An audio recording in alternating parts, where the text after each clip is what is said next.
One day at the airport, on my way back from work, I ran into an old classmate. It was a guy named Ethan who had persistently harassed me from 6th to 9th grade. Because of Ethan, I was driven to drop out of high school. Even as an adult, Ethan hadn't changed. Seeing me, he immediately demeaned me, calling me a dropout, a loser. For a moment, I almost lost my cool, but I managed to contain my anger and left the scene. Later, Ethan and I would cross paths again at the airport. "Hey, dropout! This is what a plane looks like!" Ethan sneered at me. When it became apparent that I was the pilot, Ethan's reaction was unexpected. My name is Oliver, 38 years old, single, and a pilot by profession.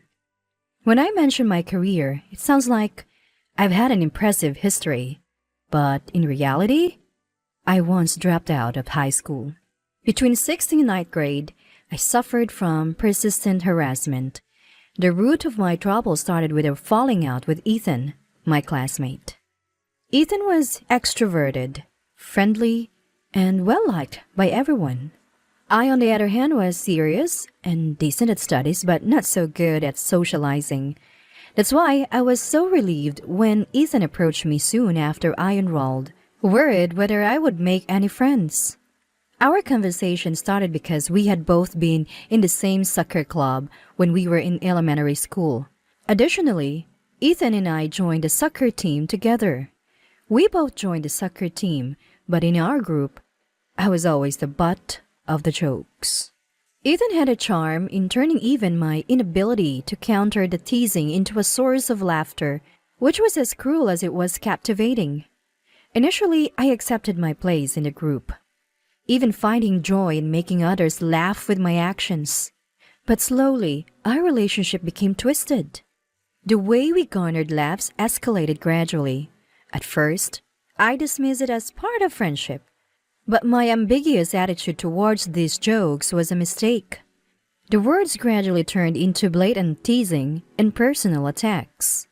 Sometimes Ethan would half-joking put me in a wrestling hold. Even when I laughed it off and told him to stop, no one intervened. Instead, they all laughed, watching Ethan and me. I'm not making them laugh. I'm being laughed at, I realized. Ethan was just enjoying humiliating me. That realization made staying in the group painful. The teasing that I once brushed off with a laugh became unbearable. One day, while walking down the hallway, I was slapped on the head with the usual, "Hey!" Normally, I would just laugh it off with a "What's up?" But that day, I firmly said, "Stop it!" Ethan, looking annoyed, retorted, "What's with you lately? You getting all moody?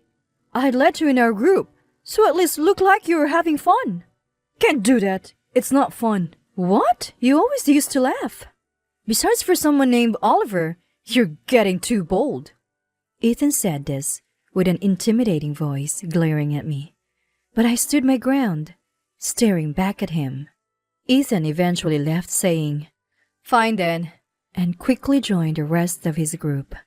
From the next day, my life became a living hell. At school, Ethan and the others he'd influenced, even classmates not involved, started ignoring me.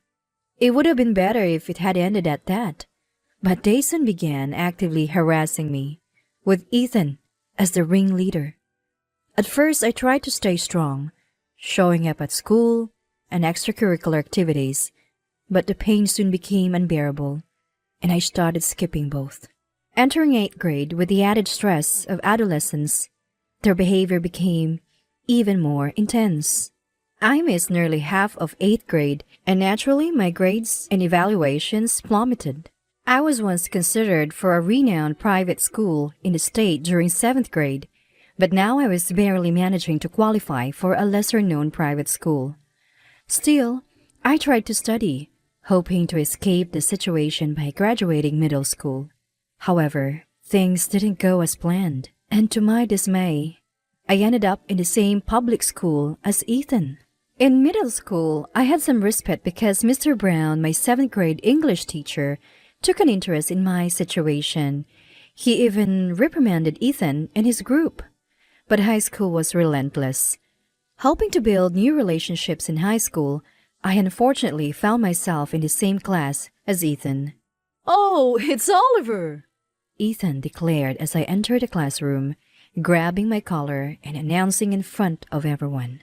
"Let's all tease this guy. He's always been the one to get picked on since middle school. He enjoys it, right?" Initially, my classmates were unsure, but once they decided I was an easy target, they became merciless. Unlike middle school, there were no teachers to protect me. Eventually, my spirit broke and I found myself unable to go to school. Failing to meet the credit requirements, I was held back a year, and that's when I dropped out of high school. The person who tried to save me was Mr. Brown, my middle school mentor. He was the only teacher who noticed my plight and reached out. Not only did he scold Ethan and his group, but in my final year, he provided his English prep room as a refuge from Ethan's torments. I would go to the English prep room after school every day to talk to Mr. Brown. During my struggling 8th grade, he even taught me one-on-one. Sadly, despite Mr. Brown's efforts, Ethan's behavior never changed. Still, I believe Mr. Brown did everything he could. He was my only ally and emotional support at school. Just having Mr. Brown around made it possible for me to attend school until graduation. I kept in touch with Mr. Brown through frequent letters even after graduation. But as the situation in high school remained unchanged and my spirit was broken, I lost the motivation to go to school and didn't feel like replying to Mr. Brown's letters, leaving them unanswered. One day, Mr. Brown came to my house to apologize in person. "I'm truly sorry I couldn't be more helpful back then," he said with a pained expression. When he learned I couldn't attend high school anymore, he brought a pile of information on correspondence and night schools. "How about starting over in a new environment?" he suggested. "It's no use. I replied. My self-esteem shattered from being constantly ridiculed by Ethan and his group. Mr. Brown encouraged me. "Oliver, you'll be fine. With a change of environment, you'll flourish," pushed by his enthusiasm. I started studying for my high school diploma through correspondence education. Originally, I didn't hate studying, and with the active support of my parents and Mr. Brown, I made significant progress, contrary to my past struggles. Frustrated by how I had broken under harassment, I immersed myself in studies, refusing to let those bullies ruin my life. During that time, my parents told me, "It's great that you're always working hard on your studies, but it's not good to focus too much on them." To give me a break, they took me on a trip. That was when I flew on a plane for the first time. The first surprise was the plane's imposing presence before boarding. I remembered how I used to love looking at aircraft in vehicle encyclopedias as a child.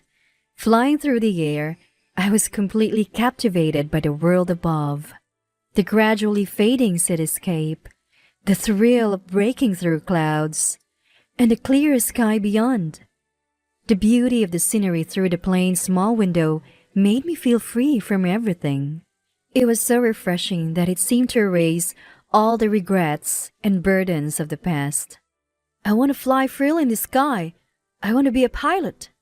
This vague thought solidified into a firm goal by the time I returned from the trip.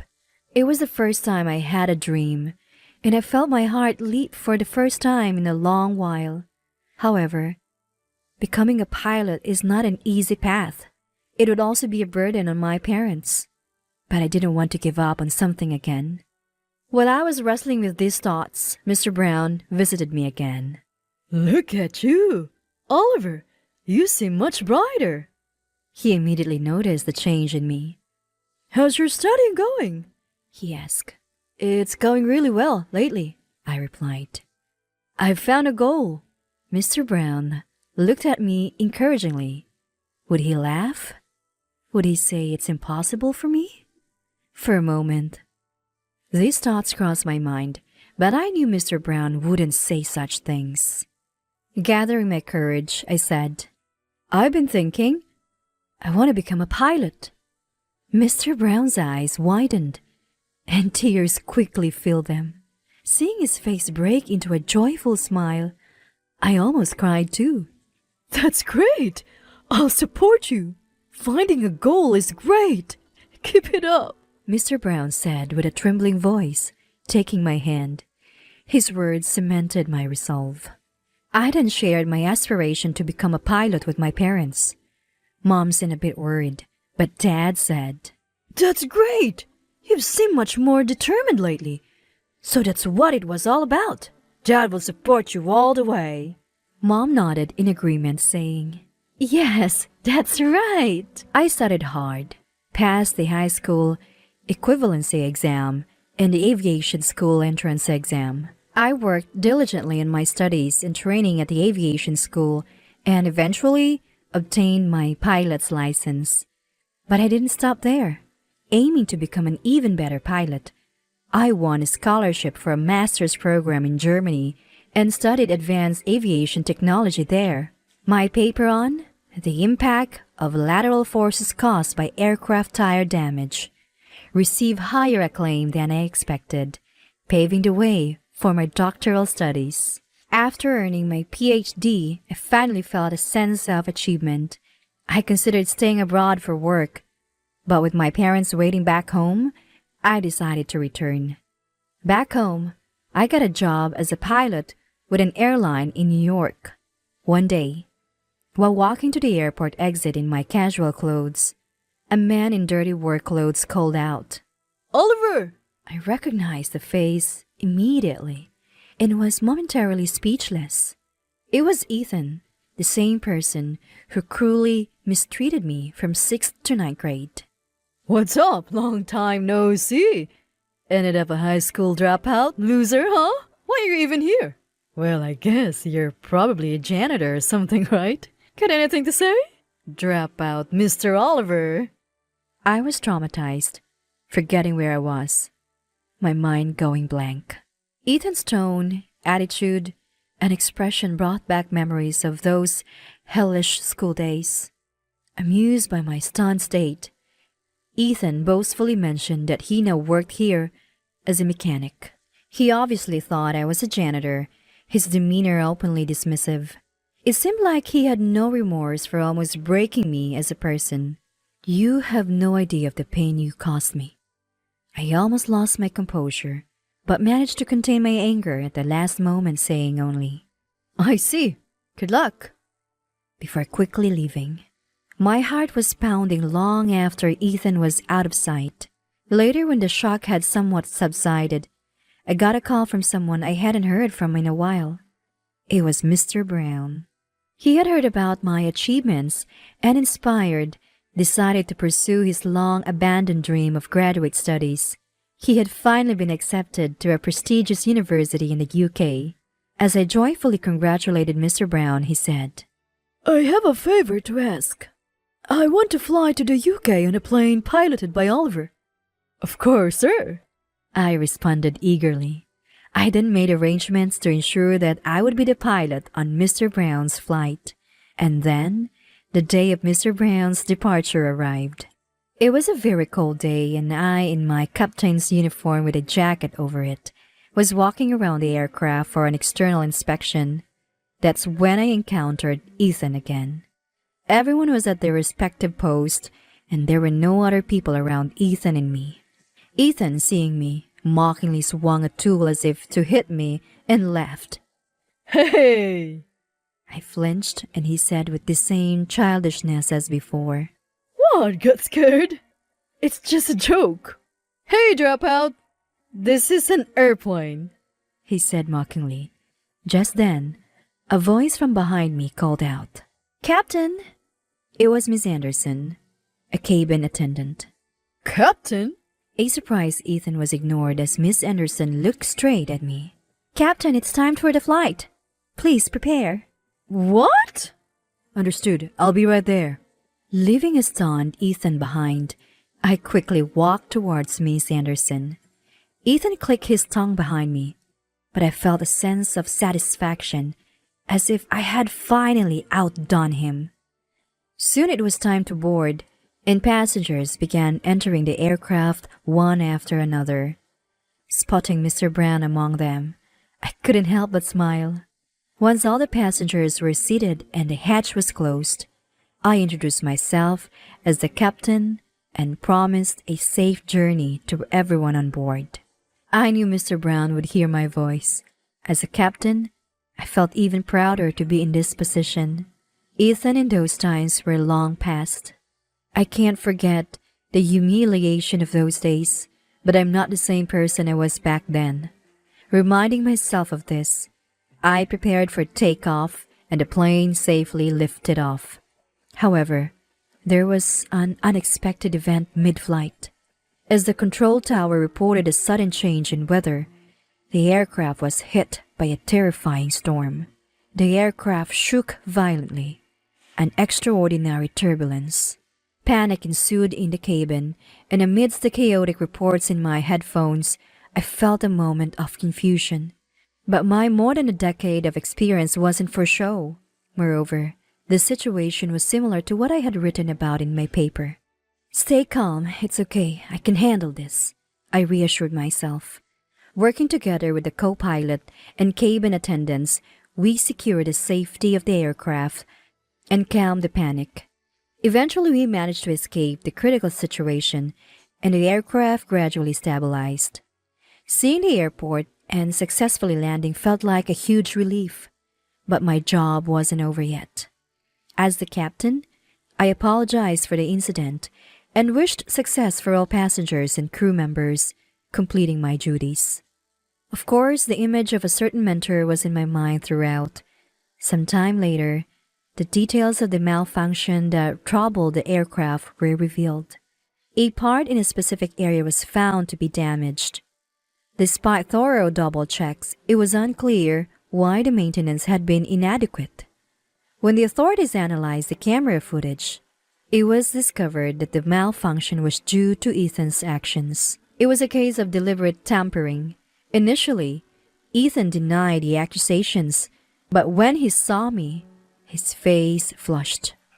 Observing his strange reaction, the others turned their attention to me. I briefly explained the background of my relationship with Ethan. "It's all in the past. Why are you still holding on to it? That's why you're foolish," I blurted out unintentionally, and Ethan seemed to realize he had cornered himself. He tried to deny it in a panic, but it was too late. Everyone present cast condemning glances at him. I'm no longer the weak person I was back then. Looking Ethan in the eye, I said, "You're the one who's been holding on to the past. Your actions could have cost lives. Do you realize the magnitude of what you've done?" Following my words, others started to express their criticisms towards Ethan. Pale and shrinking, Ethan eventually broke down and apologized, but that didn't absolve him of his crimes. Having admitted his guilt, Ethan was disciplined and resigned, facing criminal charges. What Ethan did, both in the past and now, is inexcusable. However, I couldn't help but feel a certain pity for him, driven to such lengths by his obsession with pulling me down. A few days later, perhaps by some stroke of luck, I found myself dining with Miss Anderson. She had asked me, "Would you like to have dinner together on our next day off?" Miss Anderson, always a cool beauty as an excellent cabin attendant, looked even more stunning in her casual attire. I had secretly been attracted to her for a long time, but had almost given up, thinking she couldn't possibly be interested in me, being 8 years younger. However, our relationship rapidly grew closer after that incident. "Is this the suspension bridge effect? No, maybe it's something different." While thinking this and eating, Miss Anderson said, "You were really impressive the other day, Mr. Oliver." I was at a loss for words, and she chuckled softly. "What do you mean?" "When there was trouble, he gave calm instructions. Thanks to you, I was able to stay composed and act. It was admirable." Her compliments made me blush. "But involving many people in my problem with Ethan, I feel..." "That modesty of yours is also admirable, you know." "Are you teasing me?" "Of course not." Miss Anderson smiled, holding her hand to her mouth. looking genuinely happy. Her surprising actions didn't end there. "I'm the type who actively shows interest when I like someone," she said. I was stunned, feeling my face turn red. After that, Miss Anderson and I started dating.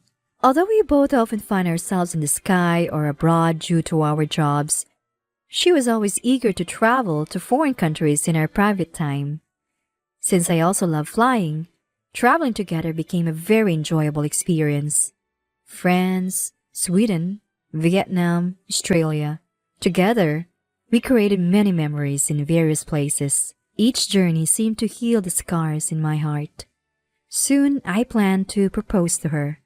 I intend to invite Mr. Brown to our wedding, believing it's a strange fate he has somehow connected for us. That's the feeling I have.